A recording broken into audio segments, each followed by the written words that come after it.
자, 오늘 이제 계속해서 다윗의 이야기를 나누고 있는데, 다윗이 이제 피난길에 오른 그런 사건들을 우리 말씀을 보고 있습니다. 근데 오늘 본문에는 그 다윗의 피난길 가운데 만난 두 가지 사건을 보여주고 있는데, 먼저 이 무비보셋의 종 시바가 다윗을 마중 나와 가지고요, 지친 다윗의 행렬 가운데 이제 먹을 양식을 공개하는 그런 장면입니다. 그런데 여러분, 이것을 이제 나중에 보면은요, 이게 어떤 내용이냐면은 사실 이 시바가 다윗의 환심을 사가지고 자기 이익을 챙기기 위해서 이런 일을 진행하는 거거든요. 그 사실이 나중에 드러나게 되죠. 자, 어쨌든 오늘 보면 1절을 보시면은요, 다윗이 마루턱을 조금 지나니, 마루턱은 감람산 정상을 말하는 거예요. 조금 지나니 무비보셋의 종 시바가 안장지운 두 나귀에 떡 200개와 건포도 100송이와 여름과일 100개와 포도주 한 가죽 부대를 싣고 다윗을 맞는지라 그랬습니다. 근데 이제 상당히 다윗 입장에서 이 뜻밖의 상황인지라 내가 무슨 뜻으로 이렇게 많은 음식을 가져왔냐 이렇게 묻습니다. 그러자 이 시바는 어려움에 처한 왕을 돕고자 함입니다. 대답을 그렇게 하죠. 그런데 가만 보니 무비보셋이 보이지 않아요. 시바는 무비보셋의 종이잖아요. 근데 무비보셋이 보이지 않으니까 그에 대해서 묻습니다. 어디 있느냐 이렇게 해요. 그러자 이제 시바가 뭐라고 대답을 하죠? 그가 내 아버지의 나라를 내게로 돌리리라 그러고 다닙디다, 뭐 이런 식으로. 그래서 이제 이 뭐냐면은 무비보셋을 역모자로 모함하고 있는 그런 대목입니다. 이제 그러자 다윗이 그 배신감이 얼마나 컸겠어요. 그래서 다윗이 원래 무비보셋에게 사울 왕의 모든 지분, 땅들을 다 줬었잖아요. 이 무비보셋은 여러분 아시듯이 사울 왕의 아들인 요나단의 아들, 그가 바로 이제 무비보셋이죠. 근데 그에게 사울 왕의 모든 지분을 다 넘겨줬었는데, 이 다윗은 시바의 말을 듣고선 배신감에 무비보셋의 모든 재산을 네가 가지라, 시바에게 넘겨주는 걸 볼 수가 있어요. 그것이 바로 시바가 노린 그런 일이었거든요. 이제 진실이 나중에 다 드러나는데 다윗이 반란군을 진압하고선 다시 환공을 하게 됩니다. 무비보셋은 어떤 일이 있었냐면은 진실은 이런 거예요. 두 다리를 저는 장애를 갖고 있었잖아요. 무비보셋이. 이제 무비보셋이 다윗이 피난을 간다더라 하니까 종 시바를 시켜가지고선 그렇게 많은 여러 양식들을 준비를 한 거예요. 그런데 그가 두 다리를 저는 장애를 갖고 있으니까 시바가 자기 주인을 따돌리고 다윗에게 달려와 가지고 자신은 뭐 충신인 양 그렇게 행세를 하면서 무비보셋을 역모자로 그렇게 무고를 했던 겁니다. 시바의 말이 거짓이었음에도 불구하고 다윗은 그저 그 말만 곧이곧대로 듣고 무비보셋의 재산을 시바에게 넘겨주는 걸 볼 수 있어요. 시바는 정말 나쁜 사람이죠. 그를 보면은 공경에 처한 다윗을 위하는 척하면서 주인을 모함하고 자신의 사욕을 챙긴 거죠. 비열하기 짝이 없는 그런 행위죠. 다윗은 지금 어떤 상황입니까? 얼마나 지금 피난길에 올라서 아들의 반란으로 말이죠, 정말 비참하고 처량한 신세가 돼가지고 아니 뭐 다른 것 없이 그것만으로도 지금 힘들고 고통스러운데, 그런데 시바에게 지금 이용까지 당하고 있는 상황입니다. 그래서 다윗이 그 모든 전모를 알게 되었을 때 어떤 좀 마음이 들었을까요? 인간 자체에 대한 어떤 분노, 인생 자체에 대한 어떤 회의, 뭐 그런 게 들을 수도 있었겠죠. 여러분, 그런데 이런 일들이 뭐 다윗에게만 있는 거가 아니고 우리가 인생을 살면서 이런 경우를 당하기도 합니다. 그래서 내가 믿었는데, 믿고 뭔가를 해줬는데, 그런데 사실 내 등을 쳐먹는 그런 일이었고 자기 이익만 꾀하는 그런 사람이었단 말이죠. 뭐 그런 것들을 알게 될 때 정말 세상에 믿을 놈이 하나도 없다. 이런 상황에서도 등 쳐먹고 자기 속을 채우네. 그래서 뭐 굉장히 어떤 환멸을 느낄 수가 있는 거죠. 그런데 여러분, 그게 인생이라는 거예요. 뭐 경중의 차이가 있을 수는 있어도 사람에 대해서 또 인생에 대해서 어떤 환멸을 느끼는 거, 그런 게 인생일 수가 있다는 거죠. 그렇다면 여러분, 이 대목에서 한번 묻겠습니다. 그럼에도 하나님 없이 우리가 살 수 있겠는가? 하나님 없이 우리가 어떻게 살 수 있겠는가? 어떻습니까? 언제나 신실하게 나와 함께 하시고 나를 인정해 주시고 나를 성실하고 변함없이 대해 주시는 그 하나님, 그 하나님이 계시니까 우리는 내 인생의 자리에서 어떤 상황, 어떤 일을 만난다 하더라도 우리는 나의 인생을 긍정하며 살 수가 있다는 것이죠. 하나님이 계시지 않다면은 그러면 우리 인생에 대해서 우리는 얼마나 환멸을 느끼고, 그리고 우리 주변의 사람들, 우리가 다윗과 같은 이런 상황들을 만날 때 참 정말 인간들이 어떻게 그럴 수 있을까, 이런 것 때문에 환멸을 느낄 수가 있다는 것이죠. 하나님이 없다면은 우리는 어떻게 살 수가 있겠습니까? 하나님이 계시기에, 그 변함없는 하나님의 사랑과 인자하심이 계시기에 나는 나의 인생이 어떤 상황 가운데 처해 있다 하더라도 그 인생을 긍정하며 살 수가 있습니다. 그런 은혜가 우리에게 주어졌으니 여러분, 우리가 얼마나 감사한 일이겠어요. 자, 어쨌든 지금 이제 다윗은요, 피난길에 올라가지고 너무 경황이 없고요, 그리고 얼마나 이제 그 경황 없는 상황 가운데서 분별력을 찾기가 쉽지는 않죠. 그래서 시바의 말만 듣고선 그의 말대로 모이보셋의 재산을 시바에게 다 넘겨주고 맙니다. 근데 여기서 우리가 한 가지 또 기억해야 될 것이 있는데요, 여러분, 우리가 힘들고 뭔가 마음이 좀 지치고 영적으로 우리가 좀 다운이 돼서 영적으로 상태가 좋지 않을 그런 때가 우리에게도 있습니다. 왜 없습니까? 근데 우리에게 그런 때가 있어요. 그런데 그런 때에 중요한 선택과 결정을 하지 말아야 합니다. 그 현명한 판단이 되지 못할 수가 있습니다. 우리가 힘들고 어렵고 지친 그런 상황은 지나갈 수가 있어요. 그러나 그때 결정한 잘못된 결정들, 그런 선택들, 그것은 나중까지 남아가지고 영영 그것이 후회스럽게 될 수가 있다는 거죠.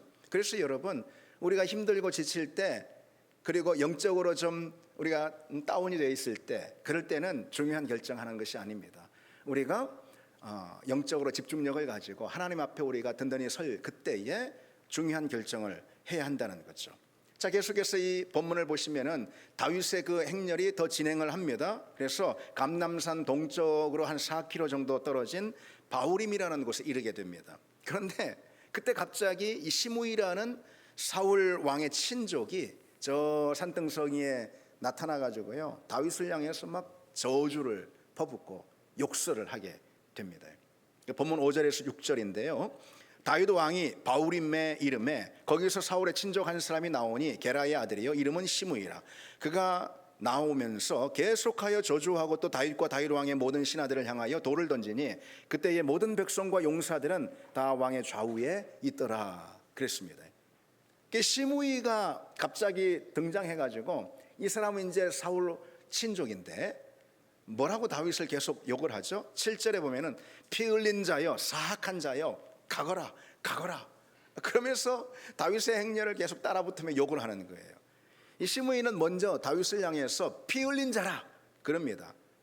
그러니 네가 지금 당하고 있는 그 화는 사실 네가 자초한 화야, 그러면서 계속 욕을 하는 거죠. 특별히 피 흘린 자, 이게 다윗의 마음에 굉장히 꽂혔을 수 있습니다. 아니, 내가 피 흘린 자라니? 내가 살인자라고? 내가 사울 왕과를 어떻게 했어? 이건 다윗에게 굉장히 억울한 그런 말인 거죠. 오히려 사울이 다윗을 그렇게 죽이려고 했잖아요. 사울은 다윗을 죽이려고 혈안이 되어 있었는데 다윗은 그렇게 혈안이 된 사울을 오히려 2차례나 살려주지 않았습니까? 그리고 나중에 사울과 요나단이 전쟁터에 나가 죽자 다윗이 어떻게 합니까? 진심으로 애통해하면서 애가를 지어서 부르며 슬퍼하지 않습니까? 아니, 그게 다윗인데 다윗 입장에서 네가 말이지 사울의 가문에 칼을 들고 네가 사울의 가문을 다 죽였어, 너 살인자야. 그러니까 다윗 입장에서는 이건 굉장히 억울한 그런 일이죠. 억울해서 죽을 일입니다. 시므이가 또 뭐라고 욕을 하냐면요, 사악한 자요, 그렇게 욕을 하는데, 사악한 자는 이제 말 그대로 악하다라는 뜻도 있지만은 쓸모없다, 쓸모없는 존재다, 이런 뜻이 있습니다. 시므이는 다윗을 향해서 너 이제 진짜 아무짝에도 쓸모없는 놈이야. 그러니 오죽하면은 네 아들한테도 그렇게 배반을 당해가지고 지금 쫓겨나는 거 아니냐, 그렇게 해요. 너는 이스라엘에 아무 쓸모도 없는 존재인데 부당하게 네가 왕좌를 차지했지만 하나님께서 너를 내모셨어. 그래도 다윗이 왕인데, 예. 한 나라를 이렇게 얼마나 오랫동안 정말 바르게 통치했잖아요. 다윗의 수혜를 얼마나 많이 받았어요, 이스라엘 백성들이. 그런데 이런 욕을 한다는 것이 다윗 입장에서는 정말 모멸감이 어떠했을지 우리가 이제 짐작해 볼 수 있는 대목이죠. 그러면서 또 뭐라고 이제 욕을 하냐면요, 가거라, 가거라 이렇게 욕하잖아요. 근데 이 말은 저주의 욕설입니다. 그러니까 여기 하나님의 성인 예루살렘, 예루살렘은 하나님의 임재의 도성이거든요. 하나님의 임재의 도성인 예루살렘에서 떠나서 저 이방 땅으로 꺼져버려. 이제 우리 말이 가거라 가거라 이렇게 해놨는데 점잖게 번역을 해놓은 것이죠. 예. 이게 욕이잖아요. 꺼져버려 뭐 이런 얘기입니다. 이게 참 어이가 없는 거죠. 그래도 한 나라의 왕인데 말이죠. 이게 정말 있을 수 없는 멸시이고 그리고 참을 수 없는 모욕입니다. 다윗만 거기 있는 것도 아니고 더군다나 다윗 주변에 이제 함께 하고 있는 모든 백성들도 있고 그런 상황인데 꺼져라. 뭐 이건 정말 대단히 모욕적인 그런 말이죠. 그러면서 시므이는 이제 이 저주의 욕을 퍼부면서 돌을 계속해서 던지는 걸 볼 수 있어요. 이 돌을 던진다라는 게 상징적인 표현이거든요. 이 돌을 던진다라는 것은 토라의 율법 있죠. 율법을 지금 내가 수행하고 있다라는 상징적인 행위인 거예요. 시므이가.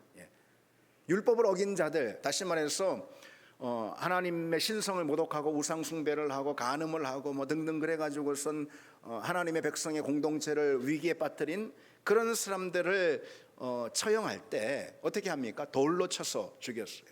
이제 그것이 율법에 나오잖아요. 따라서 이제 시므이가 다윗을 향해서 이 돌팔매를 하는 것은 그저 분풀이를 하는, 화풀이를 하는 그런 행위가 아니었던 거예요.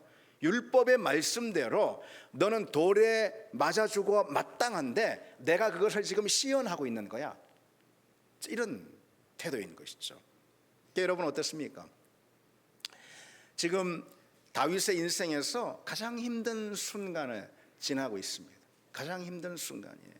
아들의 반란으로 머리를 풀어헤치고 울며 맨발로 달아나고 있는 이 상황.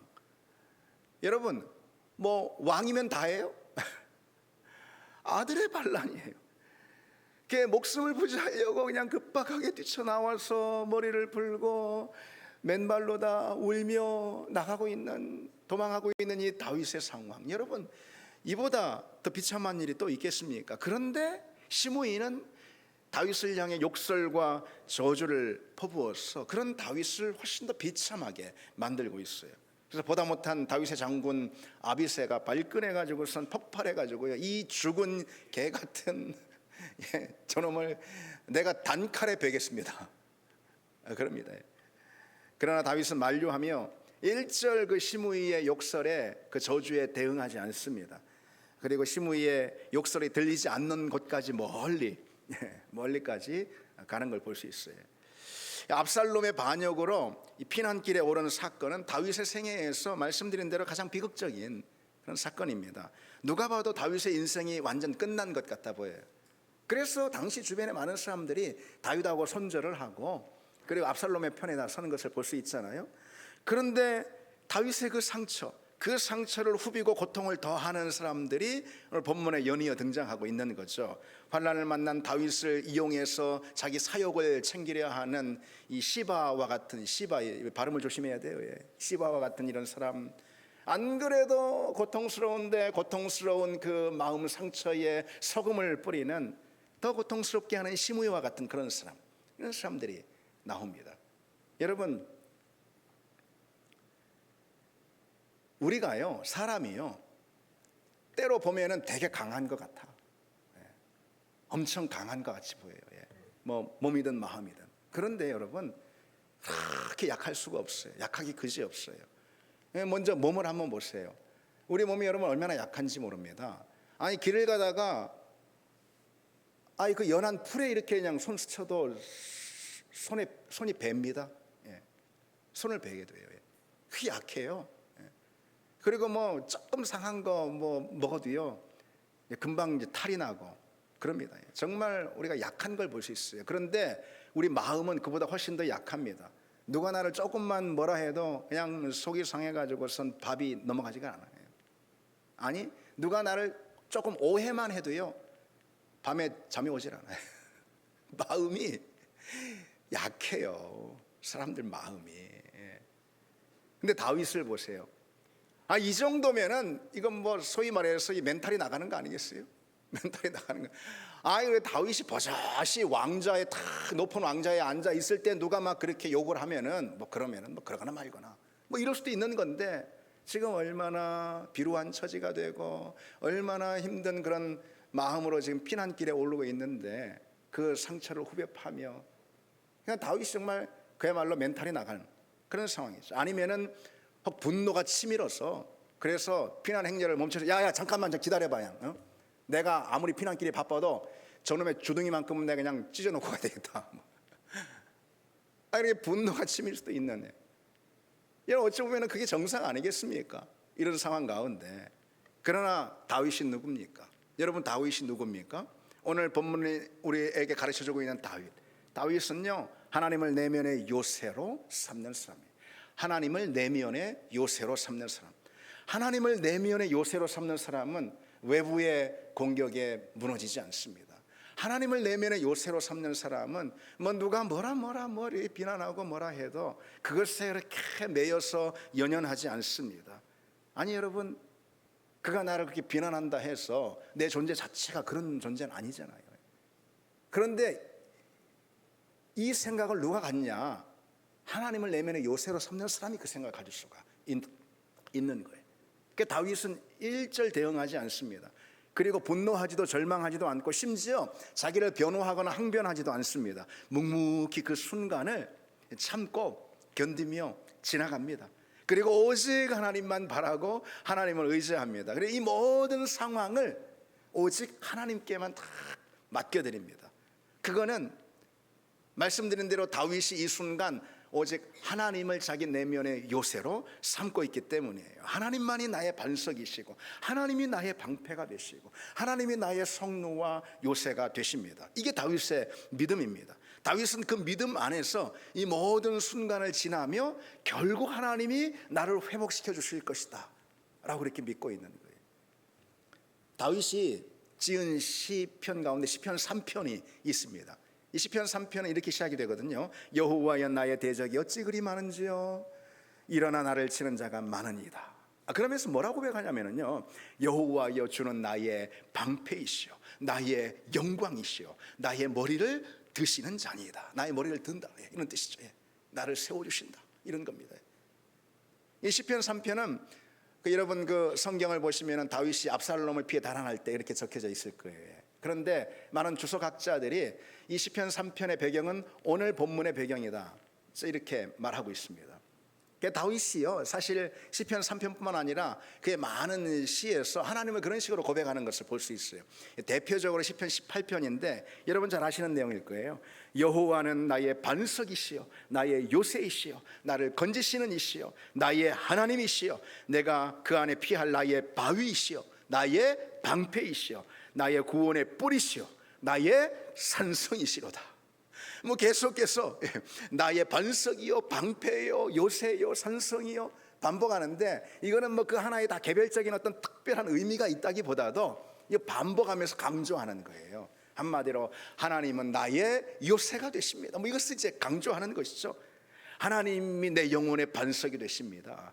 하나님이 내 인생의 산성이 되십니다. 하나님이 내 영혼 내 내면의 요새가 되십니다. 다윗은요, 어느 상황 가운데서도 이 고백과 이 시편의 노래를 그가 했던 것 같습니다. 다윗이 그처럼 이제 하나님을 내면의 요새로 삼고 있어요. 그러니 주변의 상황이 어떻든요, 그가 뭐 그런 거에 막 요동하고 그러지 않습니다. 주변의 모든 자극에 다 반응하지 않아요. 여러분, 우리가 살면서 여러분도 뭐 얼마나 주변에 자극이 많아요. 가정이면 가정, 교회면 교회, 직장이면 직장. 외부의 자극이 많잖아요. 그게 뭐 말이든 사람들의 태도든 뭐 행위든 뭐든 외부의 자극에 우리가 막 다 일일이 대응하면 어떻게 살고 어떻게 살겠어요? 그렇잖아요. 주변의 자극에 이 다윗이 일일이 반응하지 않습니다. 아무리 큰 물결과 파도가 일어나도요, 내면의 요새인 하나님으로 인해서 그 영혼은 잠잠하고 평안한 거예요. 하나님이 나의 요새가 되십니다. 나는 그 안에서 안전합니다. 그러니 결코 내가 요동하고 흔들리지 않습니다. 이게 다윗의 믿음이었습니다. 특별히 이 시므이의 이 독한 저주와 욕설을 한번 보세요. 정말 진짜 이 본문을 읽는 사람도 마음이 상해. 그 정도로 마치 화살처럼 이제 다윗의 마음에 팍팍 꽂히는 그런 말 아니에요 이게. 그래서 참 분노를 유발하게 하고 하는 그런 이제 욕설들입니다. 시므이가 특별히 너는 피 흘린 자라, 이것은 너는 살인마야, 이런 거거든요. 너는 살인마야. 너가 당하는 이 환난은 네가 자초한 거야. 그래서 뭐 이런 건데요. 어떤 시므이의 욕보다도 이 욕설이야말로 다윗 입장에서 가장 상처가 되고 억울한 그런 말일 거예요. 사울이 다윗을 죽이려 했음이 자명한 일이냐, 이건 뭐 모르는 사람이 없는 거잖아요. 그런데 아니 내가 사울을 죽인 살인마라고? 아니 내가 엄청 억울한, 억울해서 죽을 맛이겠죠. 그러나 다윗은 그 억울한 감정에 매몰되지 않습니다. 단칼에 시므이를 베어 죽이겠다라는 이 장수 아비새를 만류하면서요 진정시키고 이렇게 말합니다. 12절인데요. 혹시 여호와께서 나의 원통함을 감찰하시니 오늘 그 저주 때문에 여호와께서 선으로 내게 갚아주시리라. 그럽니다. 하나님이 내 억울함을 아십니다. 하나님 내 사정을 다 아신다. 하나님이 선으로, 하나님 보시기에 선한 것으로 내게 행하실 것이다. 그러니까 하나님을 인정합니다. 그리고 하나님의 손에 맡깁니다. 여러분, 우리 역시 뭐 경중의 차이가 있을 뿐이지 사람들의 오해를 받을 때가 많이 있습니다. 근데 그게 사람들이에요. 우리 주변에 있는 사람들, 실은 우리를 포함해가지고 내 주변에 있는 사람들이 다 많이들 그래요. 그래서 다 사람들이 어때요? 자기들 보고 싶은 대로 보고, 자기들 믿고 싶은 대로 믿고, 자기들 말하고 싶은 대로 아무 말이나 막 쏟아내요. 그럽니다. 그리고 제대로 들여다보지도 않고 말이지, 사실이 아닌 건데도 뭐 수군대고 비난하고 정죄하고, 그게 사람들인 거예요. 우리 포함해서. 그래서 사람들의 그런, 주변 사람들의 그런 시선과 말에 내 마음을 뺏기면은요, 무엇보다 어떤 감정이 드냐면 억울해. 억울한 감정이 듭니다. 억울하면 어떻게 해요? 억울하면 해명하려고 해요. 해명하려고. 그러니까 일일이 나의 억울함을 변명하고 내가 억울하다는 사실을 입증하려고 합니다. 그러나 여러분 해보셨죠? 그런 것들이 마음처럼 그렇게 되는 것은 아니라 이 말이죠. 오히려 헛된 수고만 하고 시간만 낭비하고 내 마음은 더 상처를 받을 수가 있습니다. 억울함을 해명하려 하다 보니 내 마음 더 상처받아. 그러다 보니까 분노가 나한테 오히려 더 쌓이고 악의에 복받쳐가지고 나도 똑같이 상대를 막 비난하고 상대를 정죄하고 그렇게 나가는 것이죠. 사실 이 억울한 감정만큼 힘든 일도 없고요. 그리고 억울한 감정만큼 처리하기 힘든 것도 없습니다. 내가 오해로 비난을 받거나 아니면은 내 잘못이 아닌데 책임을 내가 덮어 쓰거나 아니면은 내가 볼 때 너무 이제 부당한 대우를 받는 것으로 여겨지거나 그럴 때 여러분 우리가 억울한 감정을 느끼지 않습니까? 근데 그렇게 본다면은 오늘 다윗을 한번 보세요. 다윗만큼 억울한 사람이 없을 거예요. 다윗은 충분히 억울해. 너무 억울해요. 다윗이 만약요 그 억울한 감정에 매몰되었다면은요 앞으로의 모든 일을 자신의 그 억울함을 푸는 자기 변호와 복수의 관점에서 행할 것입니다. 앞으로의 자기의 모든 일들을 그런 식으로 행할 것입니다. 만약 그랬다면 다윗이 그의 인생이 하나님의 은혜와 하나님의 손길 가운데 있을 수 있을까요? 만약 그랬다면 하나님의 은혜와 인도 손길로부터 다윗의 인생은 멀어질 수밖에 없었을 거예요. 그러나 다행스럽게도 다윗은 억울함이라는 그 감정의 불길에 자신을 던지지 않았습니다. 다윗이 그럴 수 있었던 것, 반복해서 말씀드리지만 뭐죠? 하나님을 그의 내면의 요새로 삼았기 때문이에요. 모든 것이 부당하게 느껴지고 억울할 수 있는 그런 상황에서 다윗은 곧장 어디로 달려갑니까? 어디로 달려가요? 하나님의 은혜, 하나님의 사랑, 하나님의 인정. 하나님 날 인정해 주면 돼. 하나님의 인정, 하나님의 신실하심. 그 하나님의 사랑과 하나님의 인정과 하나님의 신실하심이라는 내면의 요새로 다윗은 곧장 달려가는 걸 볼 수가 있어요. 그러니 억울함이라는 이 감정의 불길이 그의 인생을 사르지 못했던 것입니다. 하나님을 내면의 요새로 삼는 사람. 여러분, 이 심리학에서요 핵심 감정 이론이라는 게 있습니다. 심리학자들이 말하는 핵심 감정이라는 것은 한 사람의 생각과 행동을 지배하는 그에게 있는 중심된 감정을 의미하는 거예요. 핵심 감정이라는 것은 이제 어릴 때부터 어떤 환경이나 사건들로 인해서 우리의 그 무의식 가운데 깊이 자리하게 되는 그런 감정인데, 바로 그 감정이 자기 인생 전체에 영향을 미칠 수가 있다라는 그런 이야기입니다. 주로 이제 핵심 감정이 되는 것이 어떤 거, 불안, 두려움, 아니면은 열등감이나 경쟁심이나 분노나 이런 것들이 핵심 감정이 될 수 있습니다. 그런데 그 어떤 것보다도요 사람들에게 핵심 감정으로 자리하는 것은 바로 이 억울함입니다.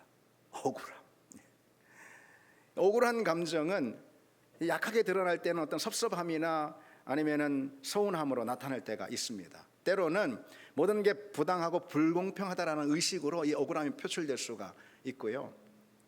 그리고 이 피해 의식하고 맞물려 있을 때가 많이 있습니다. 나는 억울한 피해자다, 그런 의식 말이죠.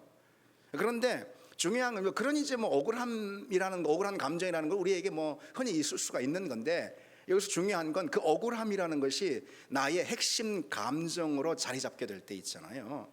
그때는 범사가 억울해져요. 그러면 범사가 억울해. 범사가 억울하니까 범사에 섭섭해요. 범사가 다 부당하게 느껴져. 범사의 피해 의식을 느끼게 되는 거죠. 그러니까 범사가 억울한 일천지라 그런 게 아니고, 억울함의 감정이 나의 핵심 감정이 되니까 범사가 다 그렇게 보이게 될 수 있는 거예요. 그런 인생이 여러분 행복할까요?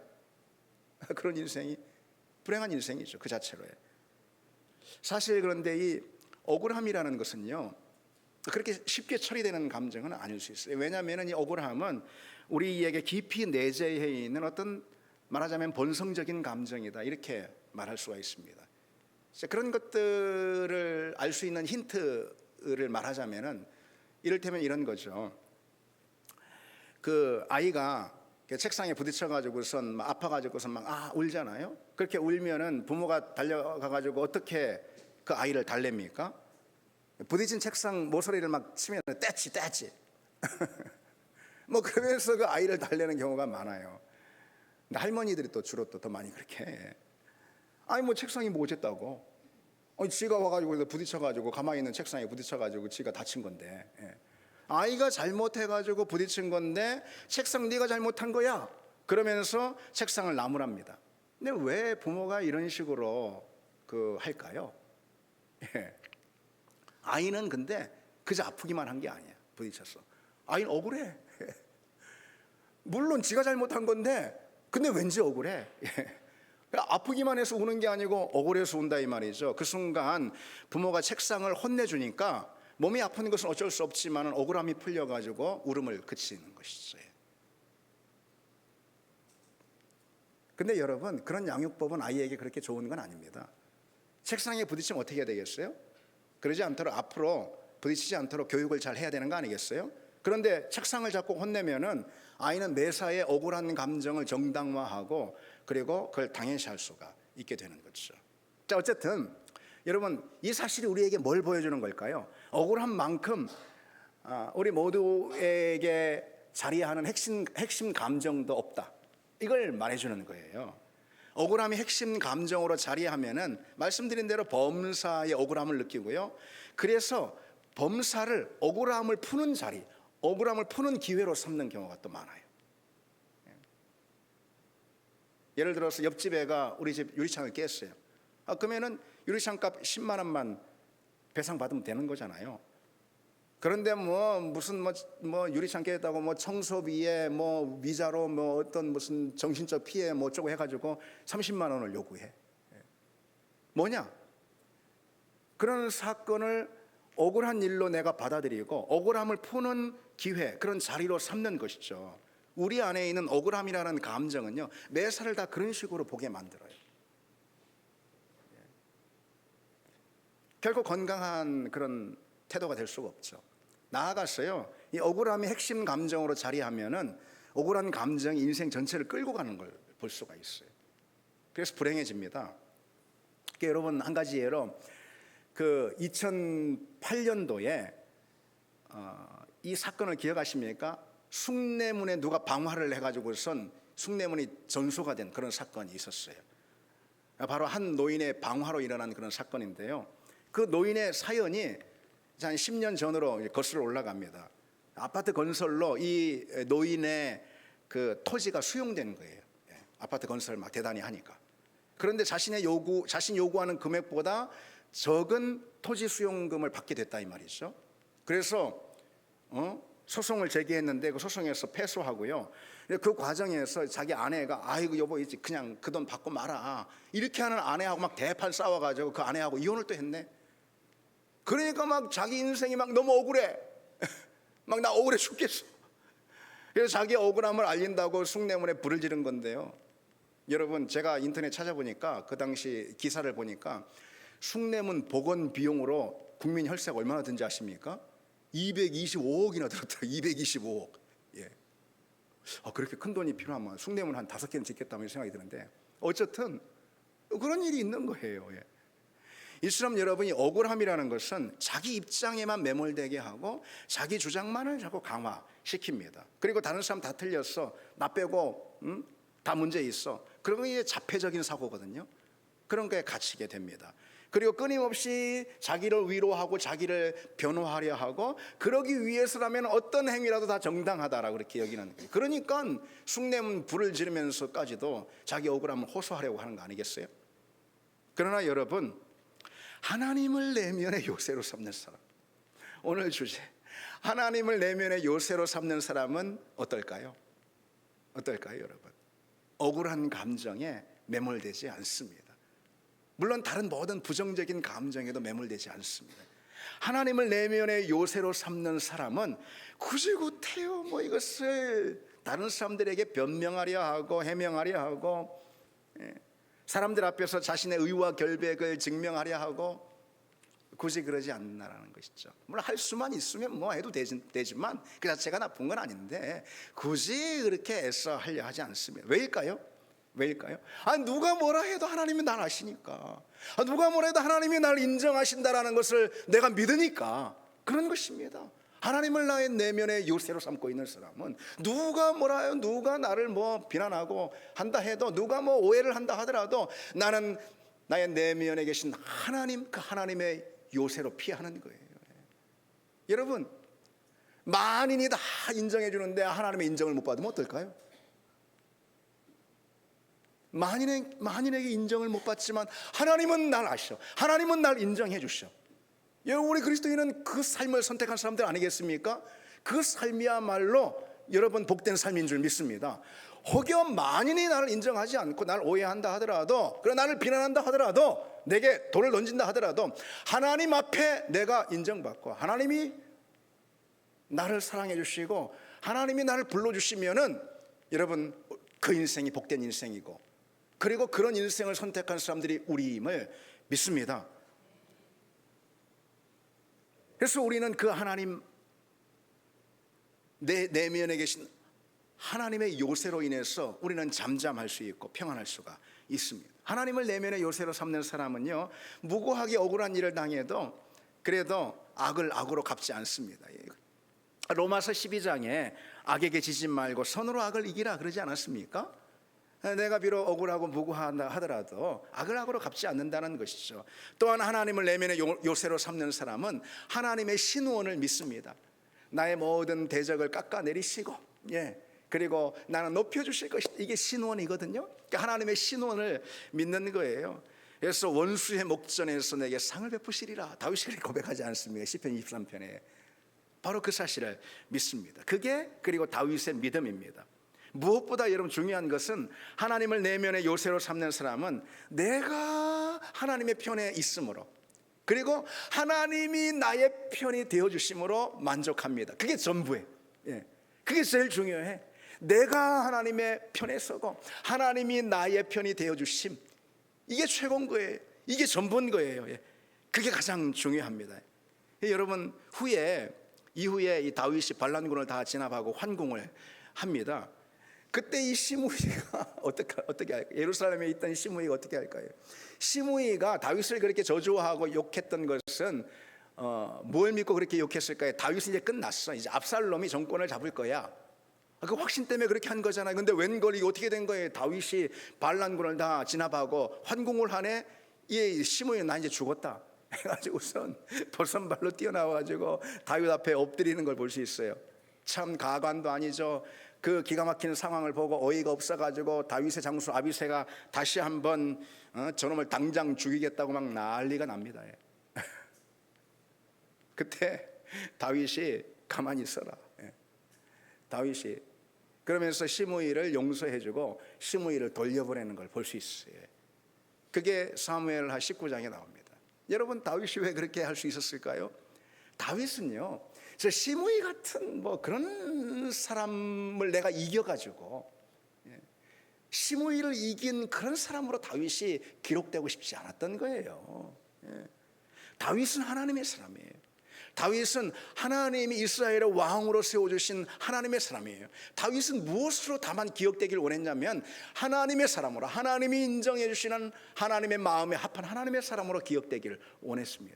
심지어 다윗은요, 압살롬 반역을 해 반란을 일으켰는데 압살롬과 싸워 이긴 그런 왕으로 기억되고 싶지도 않았습니다. 다윗은 하나님의 사람으로 기억되고 싶었어요. 그래서 결국 어떻게 됩니까? 다윗의 이름이 어떻게 기억이 됩니까? 가장 결정적으로 어떻게 기억이 되죠? 신약 성경을 여는 첫머리에 아브라함과 다윗의 자손 예수 그리스도의 세계라. 아브라함과 다윗의 자손 예수 그리스도. 다윗의 이름이 어떻게 기록됩니까? 어떻게 기억이 됩니까? 아브라함과 더불어서 예수 그리스도의 조상으로 기록이 되고 있습니다. 여러분, 중요한 것은 내가 하나님 앞에 어떤 사람인가, 이게 중요할 뿐이라는 것이죠. 여러분, 그것이 중요한 줄 믿습니다. 사람들의 평가에 일희일비할 필요가 없습니다. 누가 날 비난한다고 뭐 억울해하고, 누가 날 칭찬한다고 우쭐해하고, 누가 날 오해하면은 뭐 꺼이꺼이 또 속상해하고, 누가 날 인정하면은 그걸로 뭐 하하호호 또 좋아하고.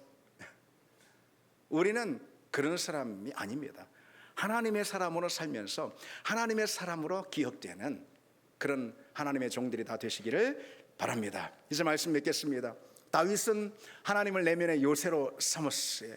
그러니 어떤 상황에서도 그 영혼이 요동하지 않고 잠잠히 주님이 주시는 그 샬롬의 평안 안에 거할 수가 있었습니다. 그런 여러분의 한 주간이 되시기를 바랍니다. 우리 같이 찬양 드리겠습니다.